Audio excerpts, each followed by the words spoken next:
జీవితంలో 3 మెట్లు ఎక్కొద్దంట. Police station మెట్లు, కోర్టు మెట్లు, హాస్పిటల్ మెట్లు. ఒక్కసారి ఎక్కితే ఎక్కుతూనే ఉంటారంట.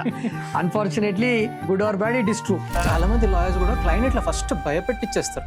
వాళ్ళకు ఒక సైకలాజికల్ గా డిఫెన్సివ్ లో పడేసి ఇంకా వీళ్ళు చెప్పినట్టు అయితే ఉంటది. ఇంకా తారీఖ్ అని అంటారు కదా, అవన్నీ తీసుకోకుండా ఆ రోజుకి నువ్వు ప్రిపేర్డ్గా ఉంటే నువ్వు ఆర్గ్యుమెంట్ నీ సబ్మిషన్స్ నువ్వు ఇచ్చేస్తే ఇంత డిలే ఆఫ్ ప్రాసెస్ ఉండదు. కానీ కొంతమంది ఇంటెన్షనల్గా చేయడం వల్ల మొత్తం సిస్టమ్ బ్లేమ్ అవుతుంది. బట్ ఇప్పుడు gone those days, technology involve అయ్యింది. చాలా మంది క్లయింట్స్ వాళ్ళ ఇంట్లలో ఒక్కళ్ళు చదువుకున్నా కానీ ఇప్పుడున్న ఆర్టిఫిషియల్ ఇంటెలిజెన్స్ లేకపోతే గూగుల్లో యూజ్ చేసుకొని మన కేసు ఏంటి, నెక్స్ట్ స్టేజ్ ఏది ఉంటుంది, మనం ఎక్కడ ఉన్నాము, ఎక్కడ డిలే అవుతుంది అని చెప్పి తెలుసుకొని డైరెక్ట్గా క్వశ్చన్ చేస్తున్నాం. దాన్ని స్కిప్ చేసుకుంటూ పోవడం కంటే నీ డేట్ ఉన్నప్పుడు నువ్వు రెడీగా ఆర్గ్యుమెంట్ సబ్మిషన్స్ చేస్తే ఈ బ్లేమ్ ఏదైతే మా నల్లపోట్ల పైన ఉందో అది తగ్గుతుందని నేను కూడా ఆశిస్తున్నాను.